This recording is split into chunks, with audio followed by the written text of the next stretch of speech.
shall fight on the beaches. We shall fight on the landing grounds. We shall fight in the fields and in the streets. We shall fight in the hills. We shall never surrender. And if, which I do not for a moment believe, this island or a large part of it was subjugated and starving, then our empire beyond the seas, armed and guarded by the British fleet, would carry on the struggle until, in God's good time, the new world, with all its power and might, steps forth to the rescue and the liberation of the old. We are live. It is Tuesday, May 27th, the year of our Lord 2020. Whoops. It's still 2025. 2025. It is 8:01 a.m. and I had a sudden realization this morning that when Winston Churchill gave that speech, which I've always thought was about World War II, about the Nazis, about fascism, I was wrong the whole time. It was about the war on Harvard University. And when one front closes, you get a temporary restraining order on one subject, you immediately go after the next set of grants, because we will fight them on the beaches, and we'll fight them in the courts, and we'll fight them in the grants process, and we'll fight them in the executive order process, and we will never surrender. And if for some reason Harvard takes over our society, we will decamp to Mars and fight them from there, because we will never, ever surrender. Good morning, folks. The sun is shining, sort of. The birds are chirping. And the war on Harvard University continues. I don't, there are people who are shrinking from the fight, but I'm not one of them. We're gonna destroy Cambridge, Massachusetts, whatever it takes. Watch out, John Hawkinson, coming for you. Yeah, I mean, there may be collateral damage. The MIT grads might have a problem, but we're gonna do it. We're gonna take Dunster House. We're gonna take Eliot House. We're gonna take the law school. That was my John Dean. I ran out of houses that I knew the name of. Fun fact, I recently got thrown out of 3 buildings at Harvard because my alumni husband thought he could just waltz in. There you go. Well, you can't. Even if you're alumni, you got to have a visitor You got to have pass. one of those passes. I have a Harvard hard pass because I sometimes teach at the law school. Aren't you special? I am special. So look, folks, it's going to be a great freaking day. And why, Mr. Cactus, is it going to be a great freaking day? Because he didn't go to Harvard. Nope. You're watching Dog TV, an ending revolution in morning television. And I didn't go to Harvard. You are watching Dog Shirt TV, and it is a revolution in morning television. The snowman went to Harvard. Oh, the snowman did go to Harvard. And one of the revolutionary features of the show, of which, in case I've never mentioned, there are more than a few, is that, sometimes we read a headline in the newspaper that Trump is going after all the other Harvard grants, and we think instinctively we shall fight them on the lands and seas and in the air and on the beaches, and if we somehow fail, we'll do it from the rest of our empire. And I think That would be funny to contrast that headline with Churchill's probably most famous I just want speech. y'all to know that when I joined the Riverside, the studio this morning, all I saw immediately upon joining was a massive picture of Winston Churchill, and I thought to myself, Ben really had a very bad night's sleep. Well, He's yeah. hungover. He's drunk off his ass. You know, He's looking like shit. I think Churchill gets a bad rap. Drinking strikes me as a pretty reasonable response to the Nazis. Fact. Yeah.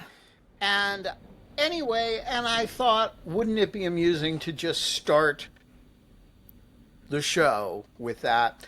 And I did, and it was, at least to me, another one of the revolutionary features is that every now and then,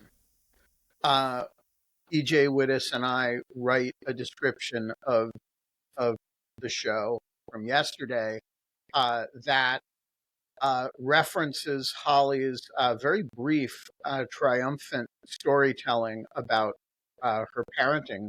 It continues today. And seconds after I press send, I get a text from Holly that says I have more parenting stories. And so suddenly a show that was not going to be another show about parenting at least incorporate a parenting story element. Two, it's a mixed bag today. It's a mixed bag today. Yesterday was But wait, we got to finish the monologue, Holly, before we turn to the parenting. It's not done yet. No, it always ends with all of which is a long-winded way of saying that. Okay, right? sorry. So I can't all keep up. of which is a long-winded way of saying that we are not allowed to have fun anymore, but we are allowed to appropriate Winston Churchill and take him wildly out of context and hear Holly's mixed bag of parenting stories.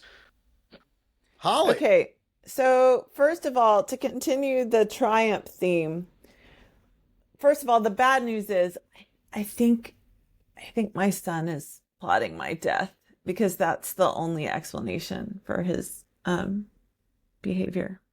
So I told you that he voluntarily stripped his bed and washed his sheets and even added other household items to the load, like came and asked me if I had laundry to add to his load, which was highly suspicious behavior, out of character. So yeah, last night he comes to me, and I was doing a bit of cleaning yesterday, and my in-laws are coming on Thursday, and while they're lovely people who never judge me outwardly, I'm sure they judge me inwardly, because why wouldn't they? I do, because I love Not them. that we're paranoid or anything. Yeah, because I love them and they're lovely people. You know, my goal is to make the house somewhat sanitary before they arrive. So I was cleaning a lot yesterday, but and I have another story on that, but that I'll come back to. So last night, I guess inspired by my cleaning, I don't really understand. He comes to me and asks, he says if he wanted to clean the floor in his bedroom, how would he do that? And I was like, well, so the vacuum conked out yesterday. So I told him, I'm like, well, the vacuum's dead, so you can't use that. But he's like, what about a Swifter? Can I use a Swifter? I'm like, you can. Are you plotting my death? Are you going to murder me with the Swifter? Is that what's really going on here? Did you really ask him that? No, I did not, but I thought this. So I gave him the Swifter, and he cleaned his room. I'm like, what is going on? What is going on? This is the same child, by the way, that I will reference with regards to another story from yesterday that I also texted Ben, because while I was cleaning, I removed all the couches from the couch that he always sits on in his little computer room. And I was really vacuuming thoroughly, and it was gross. Just on the surface, it was gross. But then Lilo became very fixated on one particular spot. And I didn't see anything. I was confused, but he was like going after that spot. He was on it. So I reached my hand like far in, like where the back of the couch, the structure of the couch, into the structure of the couch, into the architecture of the couch, where the back meets the bottom, the parts that you can't take apart. Like I reached my hand way in there and I felt something. And I pulled out. I cannot assess the age of this piece of bacon, but it was elderly. It was a very ancient piece of bacon. It was desiccated. It was molded. Did you give it to Lilo? I did not, because that's how bad it was. It was like, this was a corpse. This was like a This corpse. was like Holly's desiccated corpse. Yes. And so that presumably, well, that was the child in question some years ago when the bacon presumably went into the couch. And since then, so we see the growth, the maturation of the child in one day. His older self leaving bacon in the couch. His current self, who is voluntarily cleaning his room and changing his sheets. And I just think that such a dramatic turnaround is highly suspicious, and I am struggling not to become paranoid. Okay, let's go over some possible theories. Okay. Number one, the evidence available to us. One, he wants to wash sheets. Number two, he wants to clean his floor. Number three, he wants to be polite and include other things in the laundry.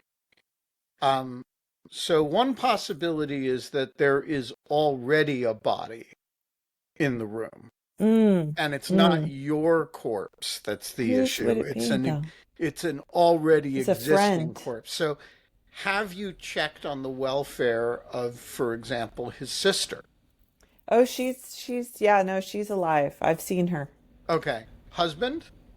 He's barely alive, but yes, he's alive. And dog is okay. Well, dog is finding bacon in the couch. He's living his best life. I mean, right. And can I say also that this was the first time since we have had Lilo that he has been remotely useful in any way. Because I would have never found that bacon. All right. So let me first say that just, the J.D. Vance theory of love, which is, first we take care of our love our family, and then our group, our tribe, and then our nation, and then the rest of the world. He's fine. He didn't kill anybody in the family. So if he's storing a body there, it's somebody in one of these outer circles of love, and I don't think you need to worry about it too much. Oh, okay. At least that's the way the vice president would assess it. Secondly, as somebody who has never developed a sudden interest in cleaning in my whole life, I do want to say the sudden interest in cleaning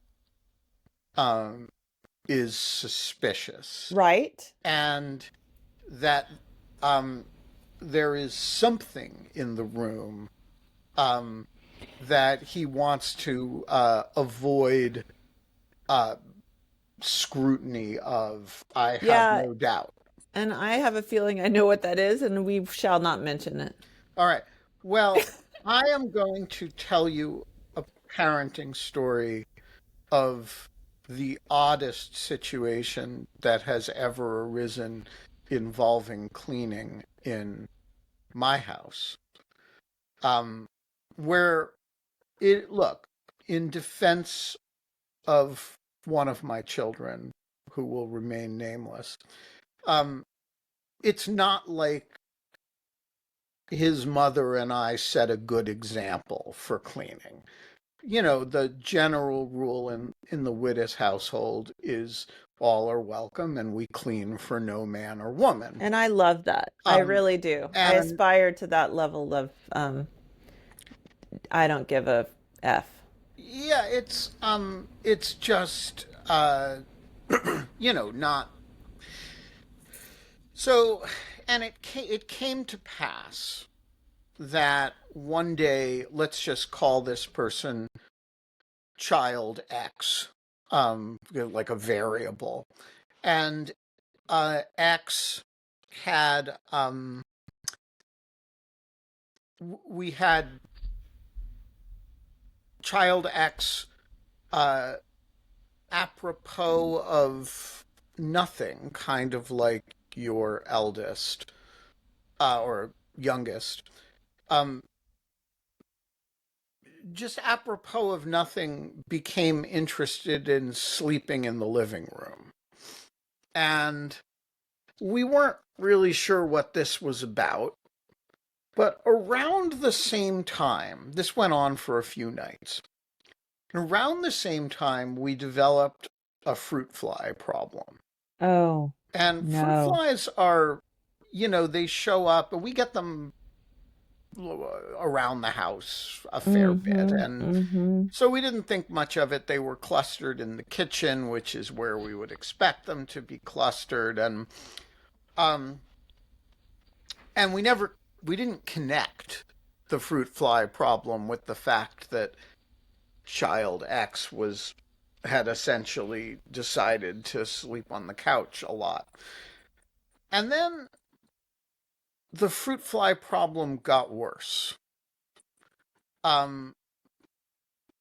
And I was having a friend over for drinks. And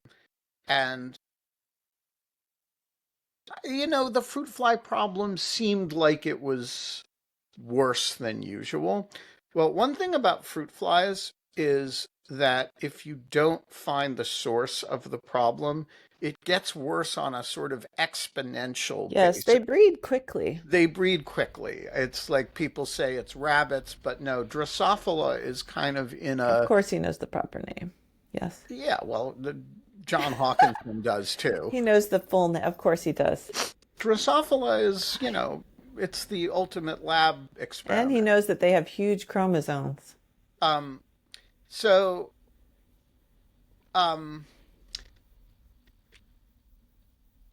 this poor innocent guest comes over, and I am sitting in the living room with her. We are drinking scotch, and I can only describe it as a biblical swarm Oh of my God. Drosophila coming into the room. I mean, it was like a wall of them. Like you had to go like this to get through it. And there were so many. And it suddenly dawned on me, oh my God, the nest is in The child child's room. X's room. Oh And my that's gosh. why he's been sleeping Oh in no. the living room. Oh dear God. You know, What did your guest think? she was trying to To be act chill. like this was normal. um, and Oh, there's a few. Oh, yeah, yes. a few flies, but it wasn't like a few flies. It was like a locust swarm. Oh my It was gosh. a black cloud. Oh, Think those murmurations videos that you think. wow. And they filled the room so fast, and I won't say so suddenly because there had been like a fruit fly problem for a couple days, but when it goes bananas, it it's epic.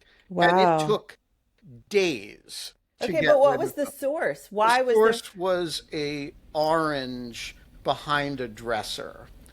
And it is amazing what a single orange that slips behind a dresser Was it will... peeled or not peeled? No. I mean, it had sort of broken a little bit Okay. when it hit the floor. All right. Here's the interesting thing about it. The I would think. moment you get rid of the source, Yeah. like the problem starts abating. Yeah. And because one thing fruit flies really want is fruit. Yeah. That's why And they're called that, I yeah, think. it's, Maybe. Groucho Marx's great line about it, right?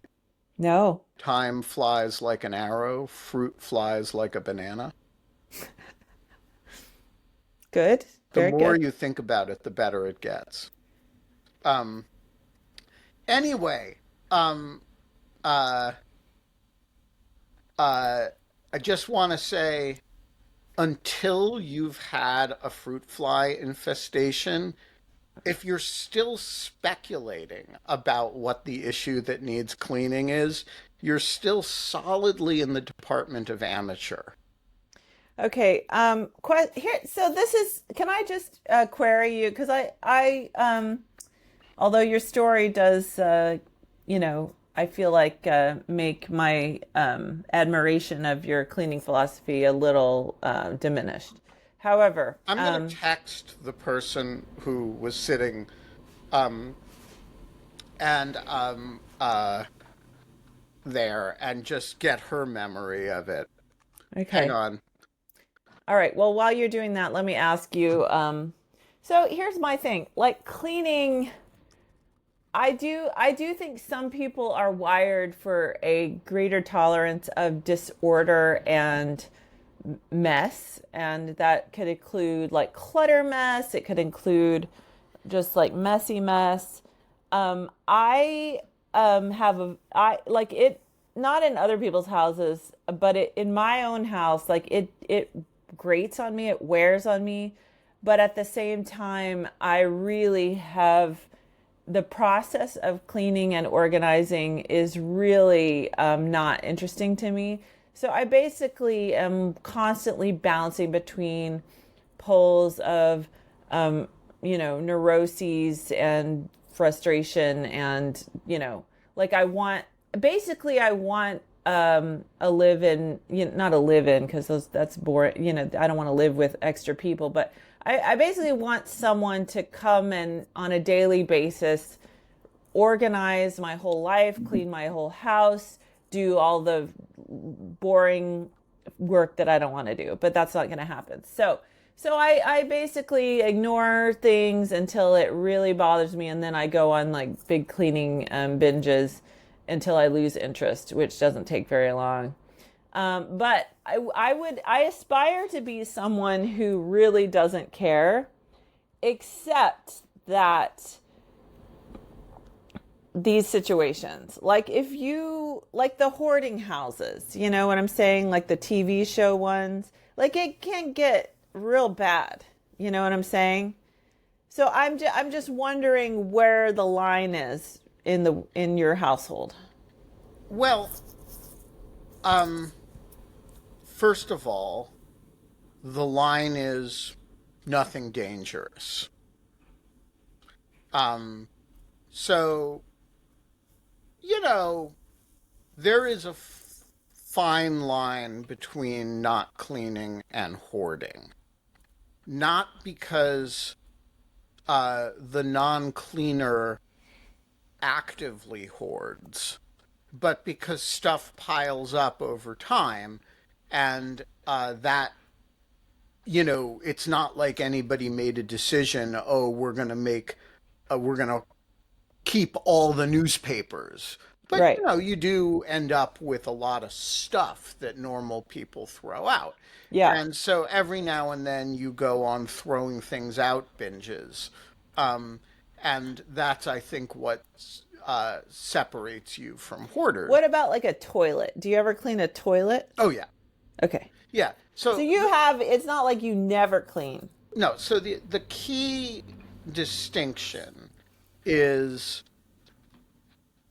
organizing and putting away stuff versus cleaning. You don't want to live in an unsanitary environment, right? You don't want to But so let's take a real world example. Uh, and the guest is currently texting me her version of the story. Oh, really? Wow, that's impressive response time. Yeah. And by the way, this guest is an estimable person. It's like um, uh, this is not you know I'm not going to identify her, but okay. So let's take a look at an example of Wittes house cleaning keeping. The following is on Dog Shirt Daily this morning. Um, uh, And I have been to Ben's house, and I can attest that um, it is not your typical DC house in terms of, well, that's beautiful, but okay, but I know what. So this was yesterday's project at the cabin in the woods. Now, instead of looking at the floor, which is the output, look instead at the lack of cleaning as I went. that's why would you clean as you go? Well, this was the video I took of it to send, to post. And there's, no shame at all about it being covered in sawdust or stuff I mean, you're strewn doing a around. project. That doesn't count. That's not normal life. Um, well, Yeah. No, I feel like that doesn't count. I'm talking I about think like, most people who do woodworking and make their own floors would be more fastidious about the environment. really, I see Yeah. no point in that, but okay. I'll take your I've never done a floor. I'm my handiwork is limited. My handy skills are limited. Oh, I pruned some trees yesterday by myself. And did you clean up as you I went? did. Well, I cleaned up after I was done with the See? tree. I drug all the branches to the curb. See? But that's because I was done. Yeah, but I was done at the end of the day yesterday and asked me how much time I spent cleaning up. Well, you'll get to it. That's another day's project. See? Yeah. You could have said the same thing, and yet you didn't, because you're not a Wittes. Okay. I'm just saying it's a psychological difference. Okay. So has this person responded with their version of the story? She is responding with a whole version of the story. It is coming in pieces by text. I will read it as soon as it is complete. Okay. So my impression of your house, when I went to your house, which it was very kind of you. Ben invited us for Passover Seder, which we had never experienced, because I was feeling very down about Easter and Christianity's destruction of American democracy. And so Ben invited me to come and commune with Jews who have never destroyed democracy, right, Ben? Well, we're doing a pretty good job of it in Okay. Israel. Anyway, yeah. That's your biz. I'll let you make that determination. And so my impression is that like food stuff, everything's normal. Like you would clean your kitchen after you eat and all of that, and there was nothing unsanitary. But there were things in the house that were like disorderly, I would say.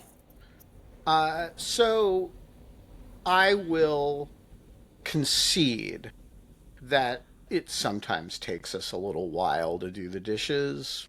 Same. No, we always do them eventually. Yep. But Same. if it goes a few days, Yeah. eh, I've not, done this not myself. fussed about that. Yep. Same. Well, really, the main compelling reason is when you run out of dishes to use. So, although some people just go into paper plates and at that point. Okay, So, so to everybody who is giving me advice on in the Greek chorus on how to do um, uh, this project, number one, I did in fact leave expansion room um, on along the walls, and yes, I will be uh, as I finish the thing. So these boards are laid, but none of them are fixed, and I will be making sure there is adequate room along all the walls. wait, does Um, wood expand after you lay it? Wood expands in the summer and contracts in the winter, and if you if you all most things do actually, and if you put them too close and leave no room for expansion, they can buckle. Wow, Um, I had no uh, idea. yeah, no, there it's It's a whole thing. um, as to table saws versus routers, uh, it is correct that if you are doing a tongue groove, the easiest way to do it is a table saw. However, if you are factoring in the quality of how easy it is to move a table saw versus a router can be an excellent way to do it. Um, um, This is knowledge that I will never attain as or John use. points out, this is why wooden doors can be harder to close in the summer. So that makes sense. My front door is a living organism, I swear. Like it is constantly mixing it up in terms of like how we need to close it in order for it to lock and how we need to pull it or push it in order to unlock it or lock it. It's like a whole it's a whole character in the house. All right, so I don't know if you guys can hear that, but the estimable uh, um, Richard Wattenberger suggests this piece as the theme music for my house, um, uh, which the piece is called Disordre. Um, Oh, uh, and it I don't sounds. hear it. Yeah, well, let me share it. Um, oh, Disorder.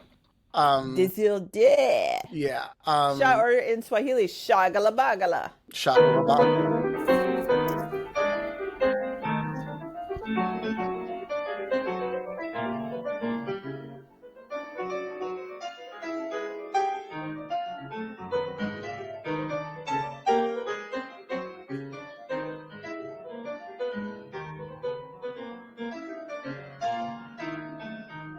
All right, I buy it, but I want to propose this as the theme song for my house.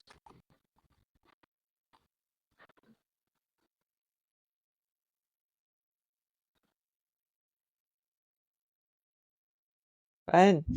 A dangerous kitchen. If it ain't one thing, it's another.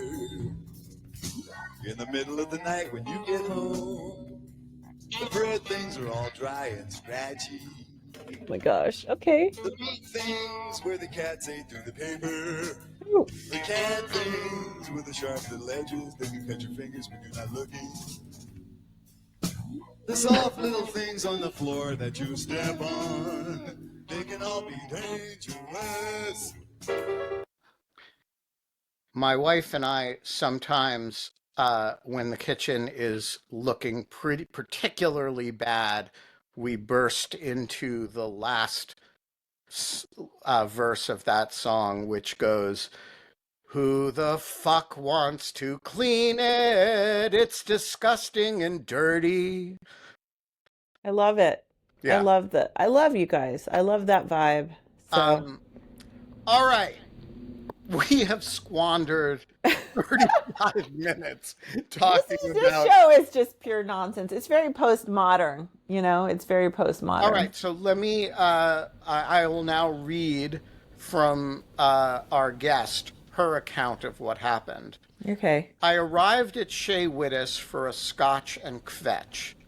Ben Stradamus and I both, she calls me Ben Stradamus sometimes, and I both take our scotch neat, which meant it didn't take much time to see the growing procession of fruit flies unaliving themselves in the drinks. Ben suspected that the source of the fruit Unaliving flies was the bedroom of Child X, who swore up and down and sideways that the room was perfectly clean, contained no leftover food, and certainly could not support a an colony, infestation. a I can't, planet. I can't remember who eventually found the slimy orange-colored fly Ah, speckled fruit that was possibly a peach once upon a time. I do that think it would was make a more sense if human, it's a peach. but I'm surprised it wasn't Gurgi. Some were shocked, others were amused, and a third wondered what form of errant life might arrive in her drink next. And so the infestation ended, and the scotch continued, and the fruit flies achieved immortality. The end. Wow, that's really good. That person does not want credit for that masterpiece? Uh, that person may just be an attorney for the federal government who I see. shouldn't be talking about identifying herself in public. I see. Okay. Well, we certainly won't invade her privacy, but she is a brilliant narrator of fruit fly infestations. Yeah, I mean, you got to think about good brief writing, Yeah. right? Although not usually funny. So Humor is a turn on, turn off kind of thing. I mean, you we're not either have allowed it or in the you don't. intelligence But when you community. We're have not it, allowed you can any be dry humor as dust at if you all. want. Every now and then we tried to do a cheeky title, and it got like it never made it. Yeah. No humor. All right. So look, this is a momentous show because we have 33 people on the show here, and this is as substanceless a show as we have ever had Okay, more than 30. I have a couple topics Oh, though. you have topics? Well, I have another topic that's kind of personal to me that I need advice on, I suppose. So I don't know if you, or I saw a news article we could talk about if you want to do something more substantive. How about sticking with non-substantial stuff Okay. and seeing how high the number? We very seldom have 33 people on the show, but I love the fact that we have 33 people on the show for a completely vapid, substanceless show. Okay, well, this is like kind of a real thing that's giving me angst. So, as you know, I have a book coming out in August. I think I've mentioned that.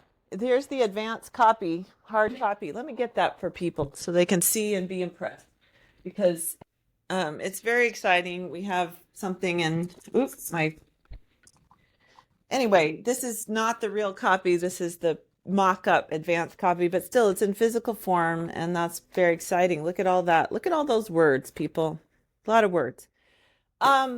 So as you may have gathered, this book is not going to be like that popular with certain people, and the hate has already begun in certain circles based on the title and the description as news of the book has come out. Where are you getting hate from? In the missionary kid colloquiums, shall we say. Now it's some of the missionary kids are, well, many of them are my sources, but many of them are delighted that finally something that's not hagiographic on our lives and this whole world is coming out. But many other people, particularly older people, particularly those who went on to become missionaries or are still heavily evangelical and really have never left this world, are not loving this, even the description of this book. Now, I pretend to be a very blasé person who doesn't give an F But it really hurts your feelings. Well, it doesn't hurt my feelings. It doesn't hurt my feelings. What it gives me is like, because the guilt and angst is like so deeply ingrained in me. That's how I was raised. I was raised to hate myself. And there's a part of me that still does and feels bad about this. Like I feel kind of bad. Now, the descriptions of the book is, if people actually read it, it's more nuanced than the descriptions and the book reviews would give you that impression. But it's not like, this is not a puff piece, shall we say, at all. And so I'm having some angst about that. And I half joked to Ben Wittes that I'm going to be at my boarding school this summer for the alumni weekend, and I'm thinking this may be the last time I'm ever welcomed there. And in fact, I may not be welcomed there this time. I may be, we'll see. We'll see how the reception is. But it could be not great. Anyway, I'm on the verge of being formally expelled from a world that was a big part of my life for a long time. And even I think though it's amazing that you haven't already been expelled. No, I kind of have been. I mean, I kind of have been, but this is like another level. This is like airing the dirty laundry, do you know? Yeah. All right. So I have a few things to say about this. To make me feel better. Yeah, I'm going to. I just want to make, basically what I have angst about is I'm saying, like, I hope I was fair. You know what I'm saying? Like, was I fair? I don't mind saying the truth, but I want to make, like, I hope I was fair. Okay. So let's break this down into a few categories. The first is, as your advisor on things writing in public, I will say that if you get a lot of hate, that's good. It'll sell more books. Every time. But it feels bad, Ben. I don't care. I feel bad. We're dealing with this in crass professional terms first. We're only talking, we're going to get to the emotional shit in a minute. But first, you wrote a book. You want people to read your book. Controversy is good.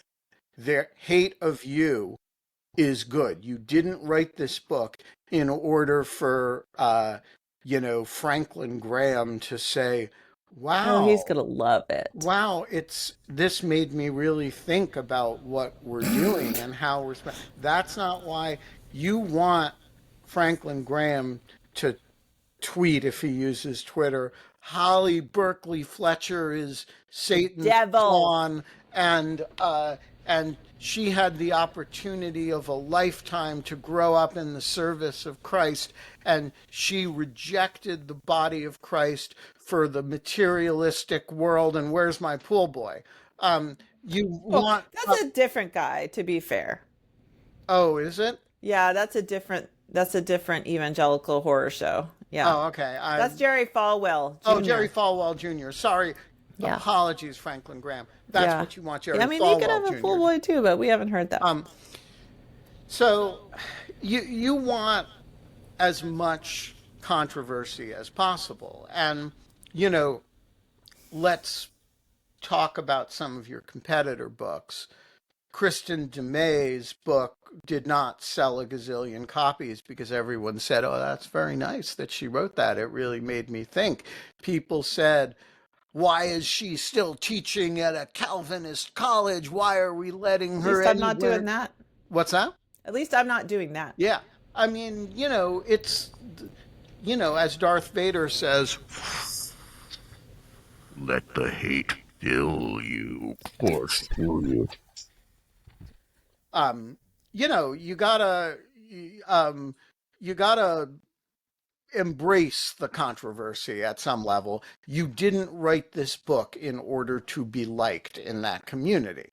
All right, that's crass professional point number one. And by the way, crass professional point number two, when people hate on you for this book, think about it train yourself to think about it. How am I going to use this to sell more books? And everybody should know that you're a good marketer, and when if they write something really mean about you, they're spreading the gospel of Hollybook. And there will develop a symbiotic relationship between you and your haters, that they're going to do a lot of the work of making sure everybody knows about your book.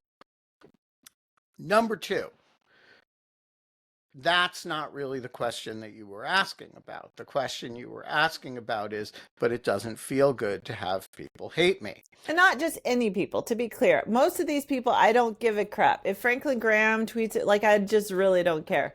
But I'm talking about people that I know, loved Yeah. ones, who will not be happy with me at all. Yeah.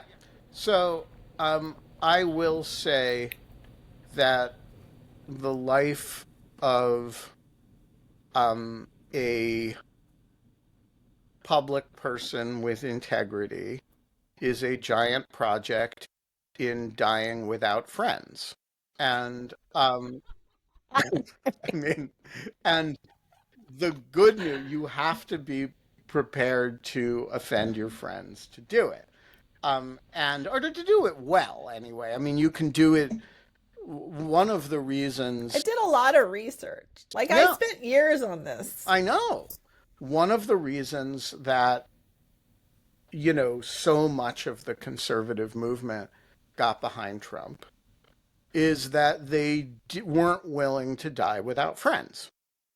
And if you talk to your friend Mona about it, that was one of the Yes. decisions that Oh, separates yes. Mona and Bill Kristol and, Jay Nordlinger and the Bulwark crowd from people who And that's why I would love had them. a lot less integrity and buckled.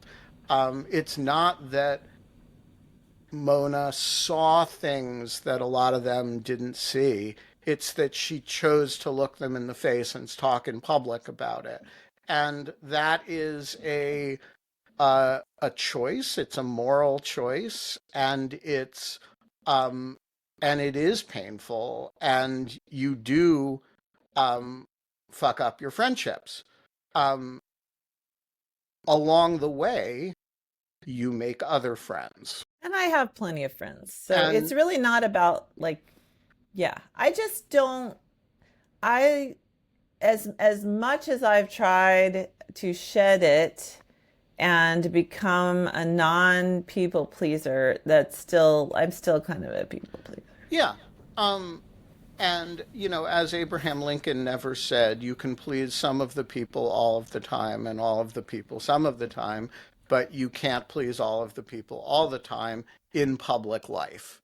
And if you do, you're Kevin McCarthy. And sometimes you just have to say, fuck it, and tell the truth. And that's what separates people who buckle from people who don't. And is there an honorable place for saying, okay, yeah, but the accommodation I'm going to make with my past is, I'm just going to write about other things? Sure, you can make that accommodation, but you chose not to. And you chose to tell the truth about something that's hard and complicated, and to be uh, uh, rigorous about it. And yeah, there are some people who aren't going to like that, and that's going to suck. Um, and I don't. Um, and the final thing I will say, I don't want to diminish the thing at all. Um, the final thing I'm going to say is, for every relationship you give up by telling the truth, you will be surprised at how many you don't. Oh yeah, no, I think a lot of people, a lot of missionary kids will read who are deep in that world will read this and be like, and they may not say it out loud, but I imagine as Kristen Dumais has, I imagine I will get a lot of emails from people who are like, I'm not going to say this, but this is, this is the truth. Well, you probably don't know the story of the apostate rabbi from the Talmudic debates. Oh, sure, I know that story. Well, some people, it's a I famous, mean, there's I know it if you've told it to me a before. famous novel written about it, about him, uh, um, called As a Driven Leaf, which is quite good, actually. But uh, so the story goes that the rabbis are walking in the wilderness, and um, uh, they see a man tell his son, "Go climb that tree and uh, get eggs from that bird's nest, but make sure you leave one egg." And the rabbis consult about this, and they decide that this boy who's doing this will live a long life, because there are only two commandments in the entire Torah that explicitly promise you life in exchange for compliance. One of them is the fifth commandment, honor your father and mother, long that you will live. Oh, see that I might be breaking this. and Sore the subject. Yeah. and the second one is um one of these obscure biblical injunctions that when you take a bird's eggs, you have to leave one. And so the boy climbs up the tree, climbs out on the branch, and the branch breaks, and the little boy dies. And all of the rabbis, uh, say that's the will of God, except for one who's like, wait a minute, we just had an experiment. A um, we just had an experiment, and we saw a boy comply with the only two commandments that explicitly promise you long life in response, and he's dead. And this shows that this whole edifice is all bullshit. And he becomes an apostate and ultimately collaborates with the Romans. Um, uh, uh, and there are many different versions of the story. But here's the key. But the Romans are bad. Yeah, exactly. He turns on his people and becomes a Roman informer. So it's got a bad ending. But here's the thing. A couple, one of the rabbis, so he's excommunicated, and um, one of the rabbis continues to sneak away to study with him because he believes that even from the apostate, the one who is excommunicated, there is still learning to be had. And that's you. You are the apostate, and a certain number of people are going to sneak away to study with you or to learn from you or to take on the learning even from within the system. And lots of people are going to read this. And by the way, the more people who yell and scream about it and get upset at you, the more talk there is about it, the more people will read it. And that is goes back to my first point, which is crassly about book sales. But as you know, I'm not actually that interested in book sales. I'm interested in mind share. And one can be a pretty good proxy for the other. But, you want to be Alicia Benabura, and be the apostate who somebody sneaks away to study with because there's wisdom to be had. Well, I appreciate that. So I think really the most angst though is this. I believe in all things. I mean, sometimes the truth is very stark, like black and white. I feel like in our politics right now, it is very stark. But most of the time, the truth is nuanced, including I feel like the missionary enterprise is, I feel like it's a nuanced story. And I tried to do that while speaking into the more stark black and white truth of what it has, what it does for evangelicals' self-concept. That's really the starker moral point that I was trying to make. My fear is that the nuance of the actual people's work, some of them, a lot of them very good people who are trying to do good things, that will be lost and they will be hurt, I guess. That's my biggest angst about the whole thing. There's also hurt. One other thing, there's hurt in the short term and hurt in the long term. There are lots of things that sting when you read them and you're angry at the person who wrote it, that stick with you and matter in the long run. And I would say if this hurts your relationship with somebody in a year, over the first year, that's the wrong time to measure it, or that's one measurement. But there's also the after 5 years, after 10 years. Unless they murder me. Unless they murder you and leave your body for your son. For my son not to do anything. I think he might clean it up now. I'm starting to have hope. Yeah.